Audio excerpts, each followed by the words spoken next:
Hi everyone, and welcome back. Today I'm going to be teaching a basic lesson in how to rebase in Git. Rebasing is another means for merging one branch into another or picking up the commits from another branch and placing them into yours before your commits so that you can be sure that there won't be any conflicts when issues arise.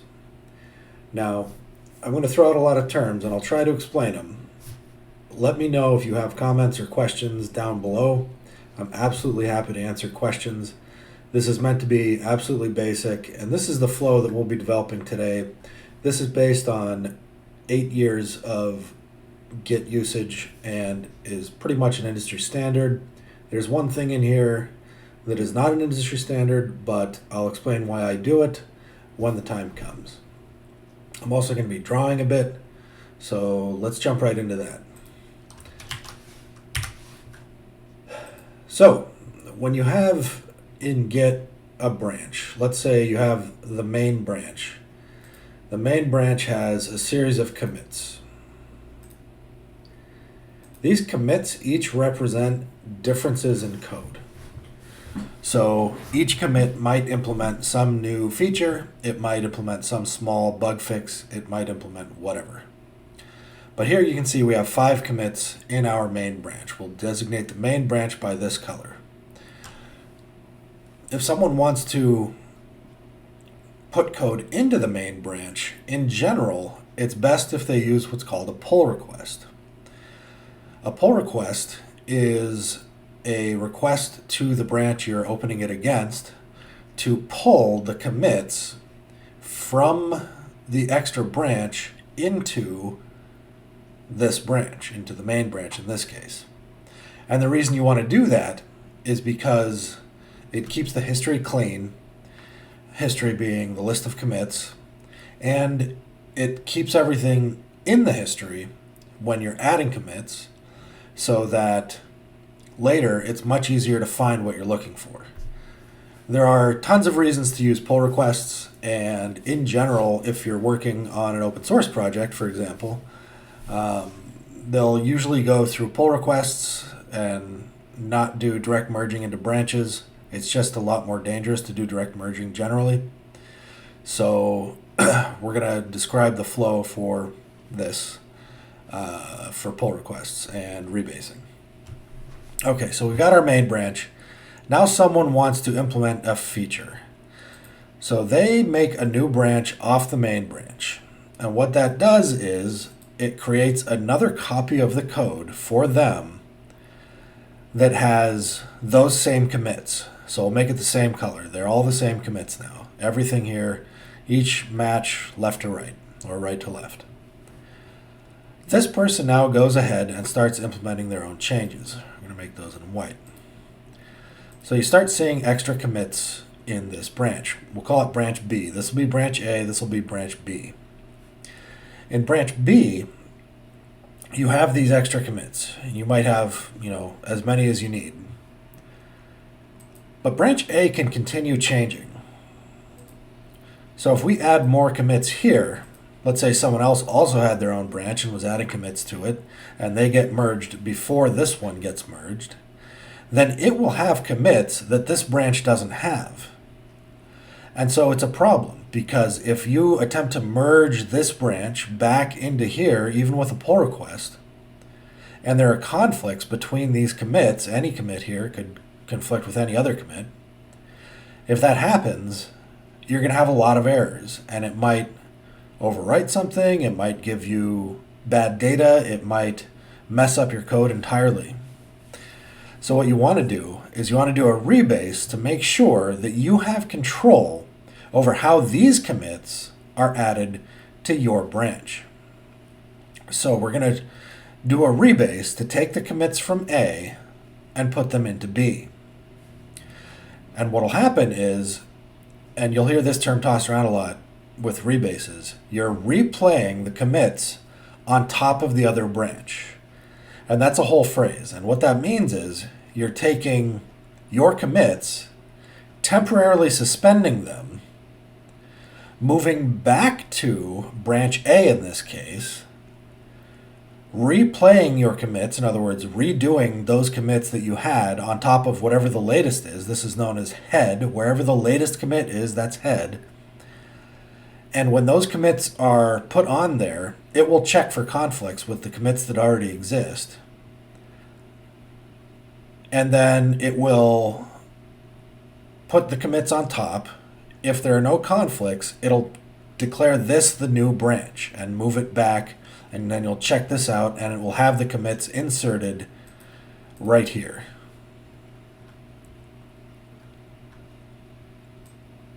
It will insert the commits because your commits are quote-unquote replayed on top of those commits now, along with all the other ones. And so you'll have the latest, and that's a good thing.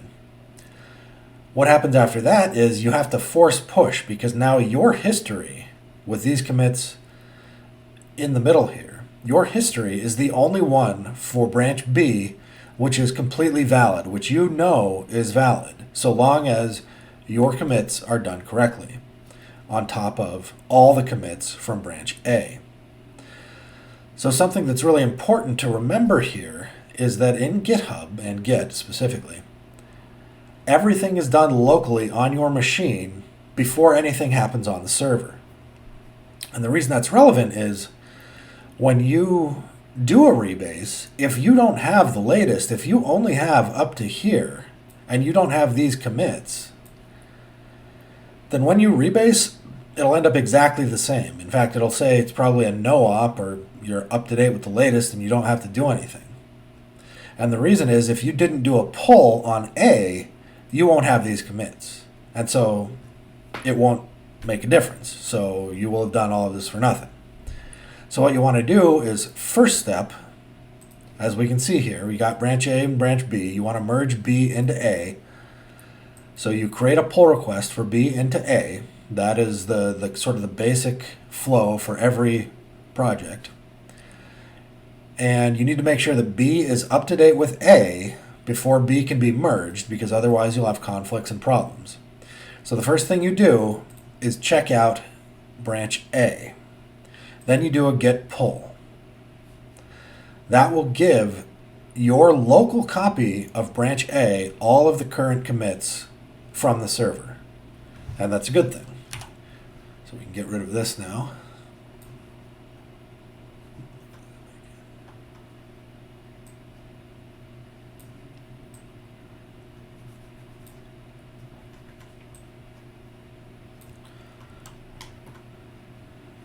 Okay, so now you've pulled it. You have all of those now in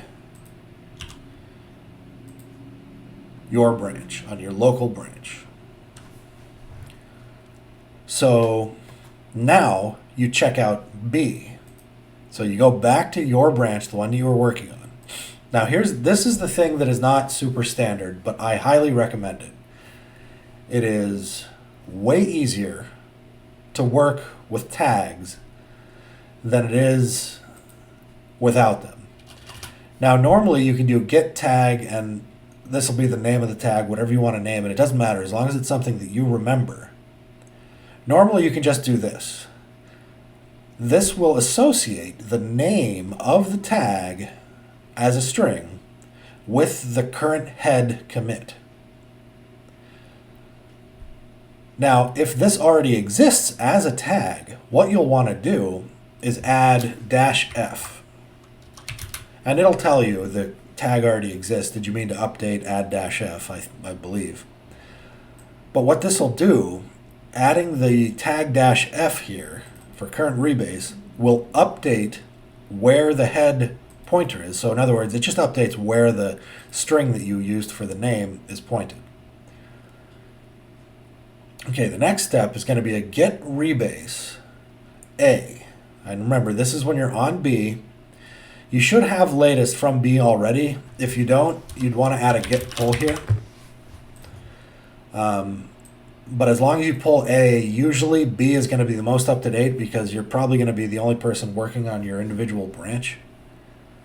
So you should be fine here. But if you need to pull because there's multiple people, or there's a pull request into it and you need to get the latest, sometimes you will have to do that. So let's say you've gotten the latest, you've created your tag, then you start the actual rebase process. Now, rebasing can be very, very dangerous. Rebasing is essentially saying, I'm going to rewrite the commit history completely, more or less from scratch. You don't have to re-implement it. It'll manage the changes that happen for you. But it can be very, very dangerous, because if you lose a commit, it's gone. You can technically go back and get it with something called reflog, but it's extremely complicated. And that is the reason why we create the tag. With tags, you can just say git checkout tag name, and it will revert your local repository to that tag name. And the beauty there is that you don't have to go back through the reflog. You don't have to go look for the correct commit number, commit hash. You don't have to type out this hash code that is painfully ugly. You just go back to what it was when it was clean, and you can restart. Not a problem. Very clean, very nice. Okay, now, when you're doing a rebase, you're often going to run into conflicts. There are two types of rebases that I propose to use pretty much all the time. There are multiple types of rebases, but there are only two that I ever use in regular practice. Those two are a normal rebase, which is just git rebase A in this case.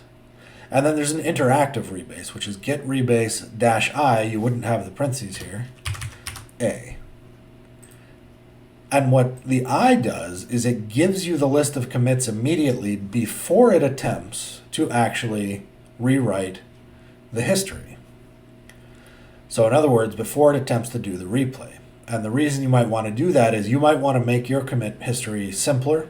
You might want to, what they call, squash or fix up all of your commits into one commit. You might have a few commits that you need to rename or reword the message on so that they're not just, debugging or a bad name on it, or a name that doesn't make any sense, or a message, I should say. So you might need to do that just right up front, and you do that with -I. But if you don't need to do anything if like that, if you don't need to drop any commits, if you don't need to change any commits, if you don't need anything like that, then you won't need the -I. You can just get away with git rebase A, and it will replay everything for you automatically. When it comes up with conflicts, I typically go to GitHub Desktop, open it, and then go through Visual Studio Code to actually figure out what the conflicts are and how to resolve them. And every time I'm done, every time it figures out the complete resolution of a conflict with a particular commit, you type in git rebase --continue, and that will continue replaying the commits so that you can find more conflicts if there are any. If there aren't, it'll just complete and be done for you.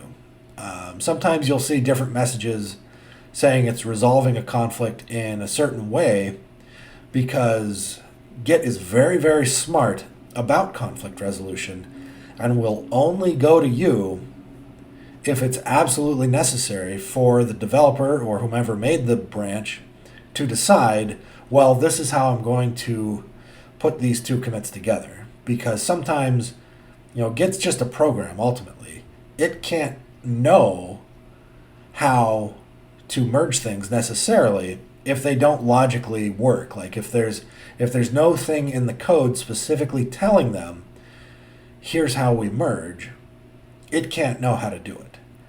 But sometimes it has a very smart algorithm that it'll rely on as a fallback method.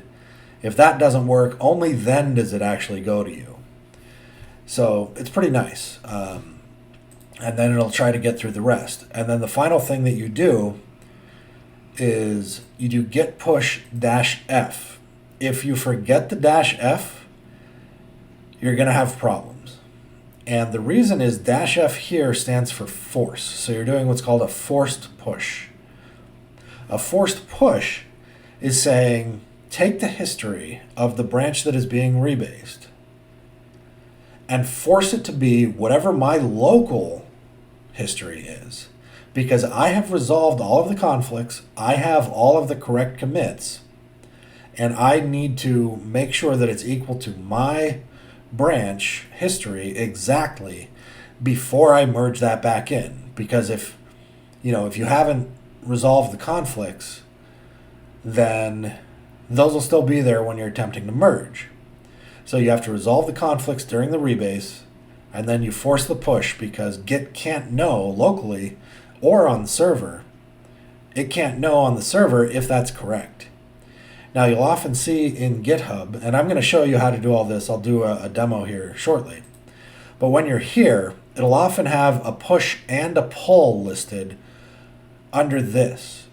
And when that happens, you actually want to do a forced push only after a rebase. Sometimes you might have a push and a pull for other reasons, but in general, when you're doing a rebase, then you want to do a forced push.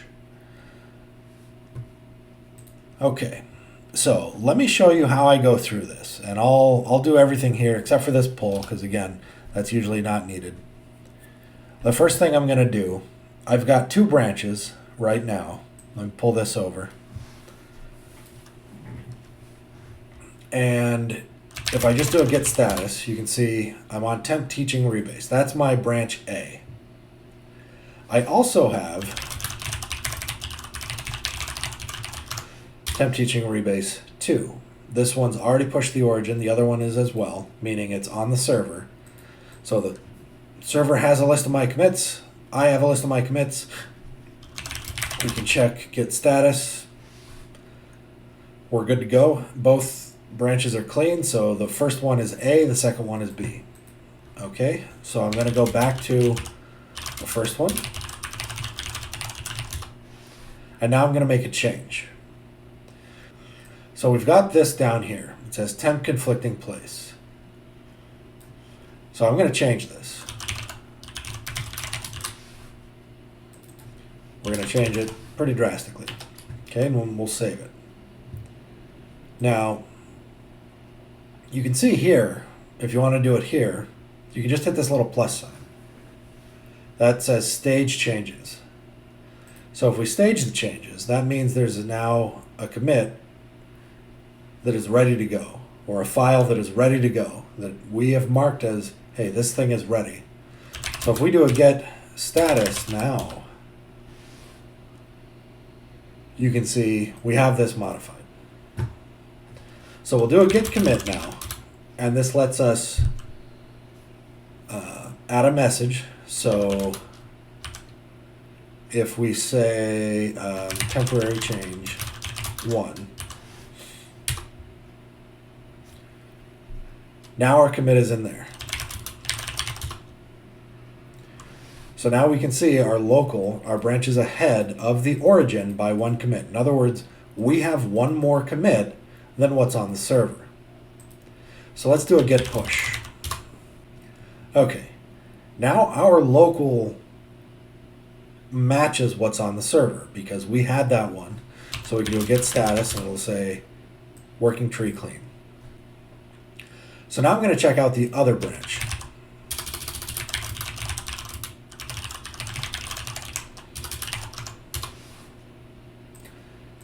Now you can see it says no longer conflicting. That changed the value here because we had some conflicts there in a previous rendition of this video. So now I'm going to say definitely conflicting now. Okay, well, we know that's on the exact same line as the previous one.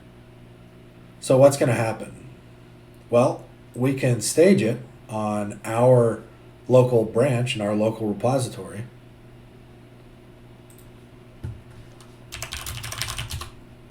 You can see here, changes to be committed.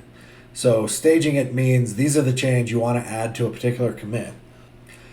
So then we're going to do the commit again, -m, temp change from 2. So now our second branch has another change. So we'll do a git push again.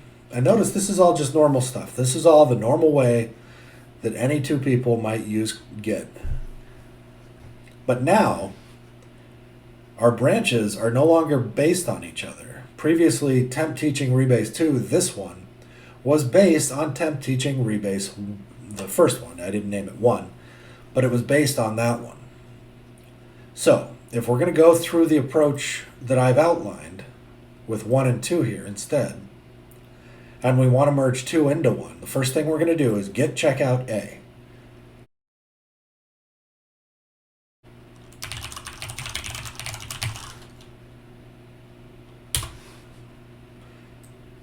So now we're on this step. Now technically we already have the latest, but I'm going to do it anyway just to show you. So it says already up to date, so that's good. Someone else might have added commits to it also, so you always make sure you pull. When you're rebasing, pull the base branch first, always. Okay, now we'll go back to our other branch. Out.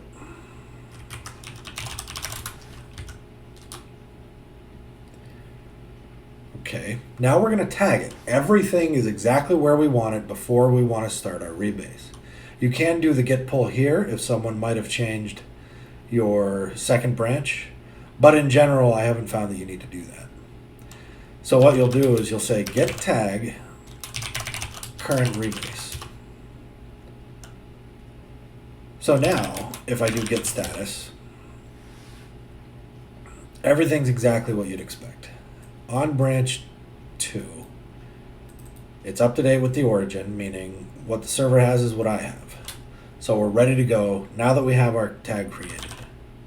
So we'll do git rebase, temp teaching rebase. Now I'm going to do this. I'm going to add -I just to show you what it looks like and to show you how to manipulate this screen. You wouldn't have to in this case because each of the changes, there's just one change, and so unless you needed to do like a renaming, and let me just show you how to do that. So what I'm going to do here is I'm going to say rename this, and we're going to fix this up. This is a previous commit that I made on the branch. Having an F here, you can see what it does right here, fix up. Like squash, but discards the message log, so I will no longer have this message. And what F does is it takes the changes from this commit and makes them part of the previous commit. And then what the R does, what I've done there, is use the commit, but edit the message before the history is completely rewritten. And so all I did to be able to type those in was I hit I, and that goes into insert mode. You can see it here. You can also do things like Shift D after you hit escape to go out of insert mode. And when you have that, you can do Shift P. And you can do this anywhere in the list. So you can take this out, hit I, enter, escape, Shift P. So Shift D is essentially a cut, and Shift P is paste. The important thing with Shift P is make sure you have a line available to paste it on, because things get a little funky if you don't do that. You can still go back and change it, but it's just easier if you have the line already. So that's why you saw me hit I for insert and then hit enter, and it just worked. But we don't actually want this, so I'm gonna go back, because if you do an F on the first commit, it won't know how to fix that up because there's nothing above it. So it doesn't know how to do it. When you're done making changes to your commit list and deciding what you want to pick, what you want to drop, for D is just get rid of a commit, etc., then you type :WQ. And what this says is it's going to write it out to a file and then quit the current command. And what that does then is, because it's being written out to a file, Git is tracking that file. And you don't get all the comments here, obviously, but you do get these. And then it starts parsing this file and managing it so that it can actually do its work. So I'm going to hit enter now. Now notice it could not commit, or rather it could not apply that first commit. And the reason for that is the difference between the first branch and the second branch also changed that same line. This commit also changed that same line. So now we have to fix this. Technically you can do that from command line, but I think it's particularly bad and not pretty. So I tend not to do it. What I end up doing is I open my GitHub desktop and it automatically comes up with this for me. You don't have to do it from here. If you click anywhere else, you can come back to the changes and you can see this one is conflicting because it's got the little exclamation point. And you can tell also because it's got these weird denotations of where the conflict is. You can also just go back and hit View Conflicts again and open in Visual Studio Code. Now I have Visual Studio Code set up so that it is the merge program for GitHub Desktop. You can pretty much use anything. There's a number of programs that'll handle this for you. I like Visual Studio Code because it's just a general all-around good IDE. All right, so what I'm going to do now is I'm going to hit Open in Visual Studio Code. You could also right-click. There's another option for that there. But let me hit that. Okay, so here's our change. Our change, this is the one you can tell because it's got the commit number. It says permanent commit from branch 2. That's the one that we had. That's known as incoming. That's the incoming change. So that's the one that we're trying to put on top of the other change. So that's incoming. That's why it's incoming. Sorry, there's always some confusion around what's incoming and what's current. Current is where the current head is from the base branch. So if you think about it this way, on top is always the base branch, and on the bottom is always your branch. It's also useful just to remember incoming is your branch, current is what's currently there on the server. Okay, so how do we resolve this? Well, the fact is I want to completely replace what was on the current because I don't want it to say that anymore. I don't even have any similar things here. Sometimes you might be able to manually merge by hand where you delete everything and type in what you really want it to be. An example of that might be if there were like a call to set store, but store they decided to add an underscore because it became a private variable. But you had changed set store to have an underscore, and so it didn't know how to merge it. You might just want to add, you might delete everything and then add this underscore here and the underscore here, and it'll be able to figure that out, that it's still a merged conflict and things are good. In this case, we're not going to do that. It's a little bit simpler. We're just going to accept incoming because that's from ours and we know what we want in this case. Okay. Now we save it. Always got to make sure you save it. Control S. Notice it still says for these merge changes, it's still in conflict. That's what the little C is for. And how you resolve that is you just hit the plus. Basically, you stage it. Now that it's staged, that current commit, if we come back here and say git status, all conflicts fixed, run git rebase continue. So if we come back here, that's where we are at this point. It says git rebase continue. So let's go ahead and do that.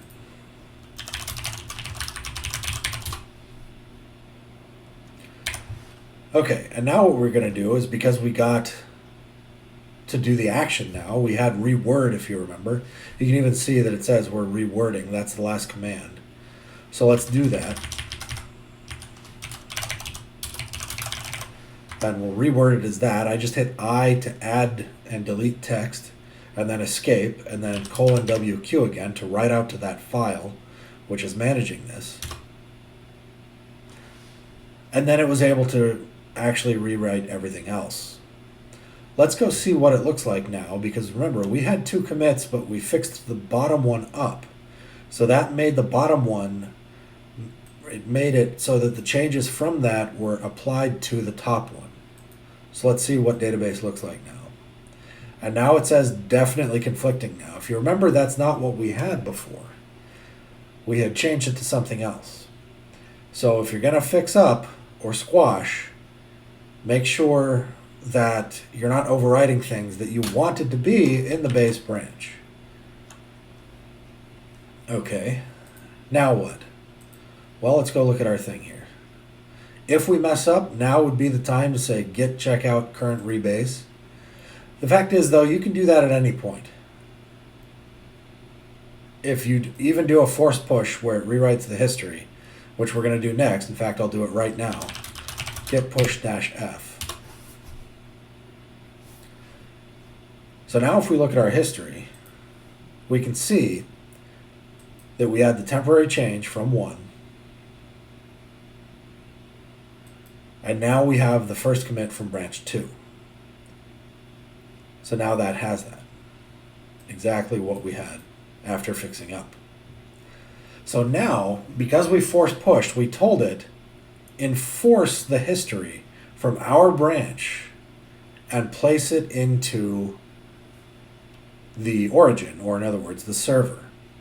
Now the danger with that is if we hadn't pulled in step 9 here, and we went through with our rebase and then we forced, we might be missing commits. If there were commits, or for example, if there were commits here, if we had a bunch of commits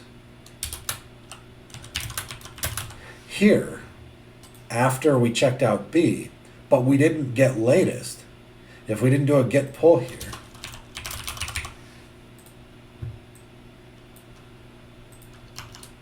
then when we did a force push, all of these commits are immediately deleted because we didn't have that in our local branch. So when we do a force push, it just says, I'm not going to look for I'm not going to look for conflicts. So it's going to be dangerous, very dangerous. But this is the correct way in modern times to do a rebase, figure out exactly what's wrong. I highly recommend doing the tag approach. So I think I'm going to leave it there. I got a few announcements. As you may or may not have heard, for my Godot adventures, I have created a new team to help with my Godot Firebase plugin. This team is some really advanced people who are doing great stuff for the community. And what I'd like to do is I'd like to create a big, 50, 60 long episode tutorial for how to set up Firebase for you folks so that you can use all of the things that we've implemented. We've implemented some incredible stuff. We've implemented authentication, including anonymous authentication and Google and Facebook and so forth, and normal email.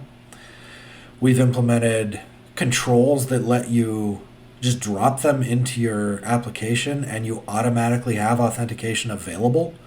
That's the type of thing that you get through Firebase UI, which is a completely separate thing. We've implemented it for Godot. We've implemented the real-time database, so you get some really fast server-sent events, protocol-based updates. That's especially good for things like chat programs or help in your games. If you want to have live people on the help side that you can complain to, that'll make it so it's effectively a chat app. There's a lot more that can be done with that, and I'll show that in my game. We've implemented Firestore, which is a more complicated version of the real-time database that allows you to do significantly more complicated queries. It's a little bit slower and it's a little bit more expensive, but it's still very, very powerful. I'm going to show you how to use that in depth so that you can make your complicated setups for databases. And it's still going to be faster than a normal database. The fact is, all of these things are JSON document databases, so they're very, very fast compared to, say, a giant SQL database. They just get a little bit iffier around joins because joins are tremendously hard to do. So I'll be showing you all that type of stuff, how to replace, your current database, etc. And we've also implemented storage, which is a generic cloud-based place where you can upload assets. In Godot, you can upload whole scenes. You can upload anything you want to it, and it will retain those for you, and then your users can go and download them from there. I'm talking things like sound effects, if you want to keep all of your sound effects so that you can modify them or update them, or say graphics, if you want to keep them, up to date, and you don't want people to have to re-download the game or go through the Play Store to update the game or anything like that. You can actually store them in storage and have them be downloaded by your players. Now, I don't necessarily recommend that, but that's not the point. The point is, I would really like to make this tutorial, but it requires that you subscribe. I'm only going to do it once I have 1,000 subscribers. We are making little tutorials all over the place, so go check out github.com/godotnuts/Godot Firebase or Godot Firebase UI. And in the Godot Nuts general repository list, you can find a whole bunch of stuff that we're working on. Demos, brand new demos, complete games in some cases. We have a guy working on some incredible stuff that uses the entire thing that is going to, blow your minds. But to show you how to use these things, I need you to subscribe. All right, thank you very much. That's where I'm going to leave it. So have a good day.